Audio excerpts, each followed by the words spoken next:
Hello viewers, welcome back to my YouTube channel Tech Media Online. আপনাদের জন্য নিয়ে আসলাম আরও একটি ইনফরমেটিভ নতুন টেক ভিডিও।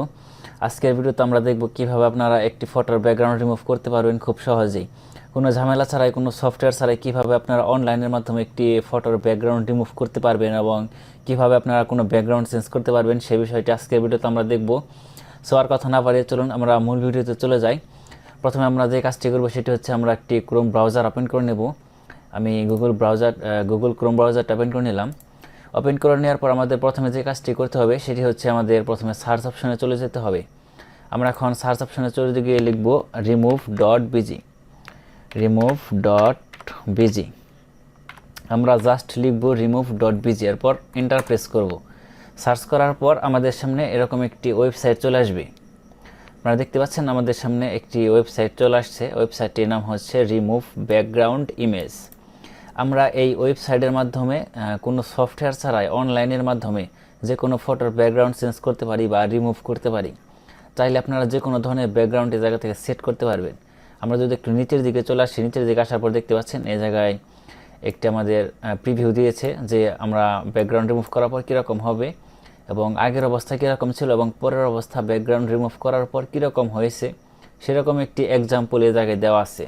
আমরা যদি নিচের দিকে চলে আসি আরও একটি এক্সাম্পল দেখতে পাবো। যেমন এটি হচ্ছে আমাদের অরিজিনাল ফটোকে প্রথমে ব্যাকগ্রাউন্ড রিমুভ করা হয়েছে, রিমুভ করার পর অন্য একটি ব্যাকগ্রাউন্ড পিছনে অ্যাড করা হয়েছে। এই কাজটি আমরা এই ওয়েবসাইটের মাধ্যমে খুব সহজে করতে পারি। আমরা এখন প্রথমে দেখব কিভাবে একটি ফটোর ব্যাকগ্রাউন্ড রিমুভ করতে হয়। ব্যাকগ্রাউন্ড রিমুভ করার জন্য এই জায়গায় দেখতে পাচ্ছেন আপলোড ইমেজ নামের একটা অপশন দেওয়া আছে। আমরা এই আপলোড ইমেজে ক্লিক করে দেব। ক্লিক করার পর আমাদের ডিভাইসের যে ফাইল ম্যানেজার আছে সেই ফাইল ম্যানেজারটা ওপেন হয়ে যাবে। এখন আমাদের একটি ফটো সিলেক্ট করতে হবে যে ফটোর ব্যাকগ্রাউন্ড আমরা রিমুভ করতে চাই। ধরুন আমি এই ফটোটির ব্যাকগ্রাউন্ড রিমুভ করতে চাই, সেজন্য আমি এই ফটোটি সিলেক্ট করে ওপেনে ক্লিক করে দিলাম। ওপেনে ক্লিক করার পর আমাদের ফটোটি আপলোড হবে এবং প্রিপেয়ারিং নেবে আপলোড হওয়ার জন্য। এরপর আপলোড হওয়া শেষ হলে আমাদের ফটোর যে ব্যাকগ্রাউন্ডটি আছে সেটি চলে যাবে। সো দেখতে পাচ্ছেন ভিউয়ার্স, আমাদের যে ফটোটি আমরা আপলোড করেছিলাম সেই ফটোটির ব্যাকগ্রাউন্ড পিছন থেকে রিমুভ হয়ে গেছে। এটি হচ্ছে আমাদের ব্যাকগ্রাউন্ড রিমুভকৃত ফটো। আমরা যদি এটিকে ডাউনলোড করতে চাই তাহলে আমরা এই জায়গা থেকে ডাউনলোড করতে পারি। চাইলে আমরা ডাউনলোড এইচডি ফরম্যাটেও আমরা এই পিকচারটি ডাউনলোড করতে পারি।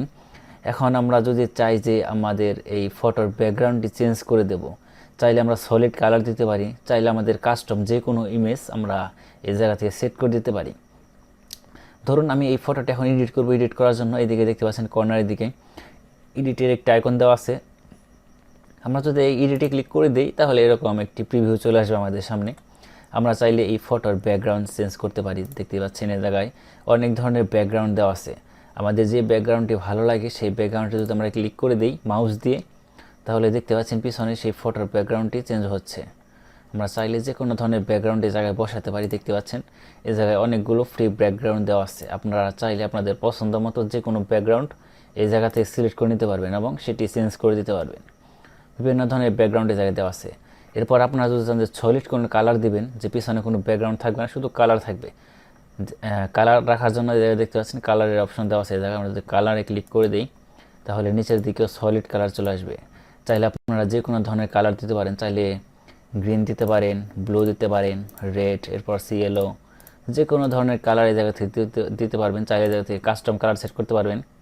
আপনাদের যে কালারটি পছন্দ এই জায়গা থেকে সেই কালারটি সিলেক্ট করে ওকেতে প্রেস করলে আমাদের পিছনের যে ব্যাকগ্রাউন্ডটি ছিল সেই ব্যাকগ্রাউন্ডটি চেঞ্জ হয়ে যাবে। চাইলে এভাবে আপনারা সলিড কালারের মাধ্যমেও ব্যাকগ্রাউন্ড চেঞ্জ করতে পারবেন। এরপর আমরা যদি চাই যে পিছনে এমন একটি ব্যাকগ্রাউন্ড সেট করবো যেটি আমি গুগল থেকে ডাউনলোড করেছিলাম বা যেটি আমার পছন্দ, সেটি আমরা করতে পারি। সেটি করার জন্য জায়গায় দেখতে পাচ্ছেন ফটোস নামে একটা অপশন দেওয়া আছে। আমরা এই অপশনটি ক্লিক করব।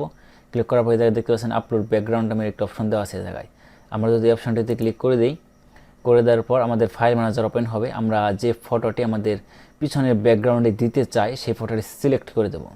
ধরুন আমি এই ফটোটি দিতে চাই, সাধারণ আপনাদেরকে দেখানোর জন্য একটি আমি ফটো জায়গা থেকে সিলেক্ট করে নিলাম। ধরুন আমি এটি সিলেক্ট করে নিলাম। সিলেক্ট করে নেওয়ার পর ওপেনে ক্লিক করব। ওপেনে ক্লিক করার পর দেখতে পাচ্ছেন পিছনের দিকে আমাদের সেই ব্যাকগ্রাউন্ডটি কিন্তু বসে গেছে। আমরা চাইলে এইভাবে যে কোনো ফটোর ব্যাকগ্রাউন্ড পিছনের কাস্টমভাবে সেট করতে পারি। এভাবে মূলত ব্যাকগ্রাউন্ড চেঞ্জ করতে হয়। আমরা ডাউনলোড করতে চাইলে এই ডাউনলোডে ক্লিক করলে আমাদের এই ফটোটি ডাউনলোড হবে। সো এইভাবে মূলত যে কোনো ফটোর ব্যাকগ্রাউন্ড খুব সহজ নামে আপনারা এই ওয়েবসাইটের মাধ্যমে চেঞ্জ করতে পারবেন। ভিউয়ার্স, আশা করি সকলে বুঝতে পারছেন কীভাবে আপনারা একটি ফটোর ব্যাকগ্রাউন্ড রিমুভ করতে পারবেন। সো আজকের ভিডিও এই পর্যন্ত আমরা শেষ করব। এর পরবর্তী ভিডিওতে আমরা অন্য একটি ইন্টারেস্টিং এরকম বিষয় নিয়ে আপনাদের সামনে চলে আসবো। তো সে পর্যন্ত সবাই ভালো থাকবেন, সুস্থ থাকবেন, আর আমার চ্যানেলটিকে অবশ্যই সবাই সাবস্ক্রাইব করে দিবেন। ধন্যবাদ সবাইকে।